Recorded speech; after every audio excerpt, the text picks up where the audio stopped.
పులి ఇక్కడ చూడు 6 - 3 = 4 అనే రాంగ్ ఈక్వేషన్ ఉంది కదా, ఇందులో నుంచి 1 స్టిక్ మూవ్ చేసి ఈక్వేషన్ కరెక్ట్ చేయి.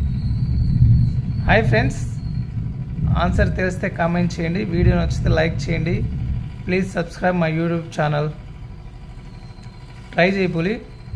6 - 3 = 4 రాంగ్ ఈక్వేషన్ ఉంది కదా, ఒకటే ఒక స్టిక్ జరిపి ఈక్వేషన్ కరెక్ట్ చేయి. -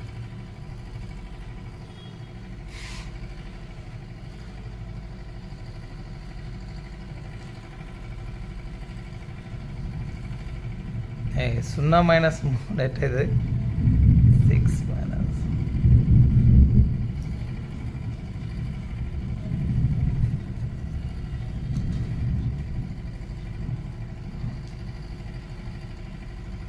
హాయ్ ఫ్రెండ్స్, ఆన్సర్ తెలిస్తే కామెంట్ చేయండి. Thank you.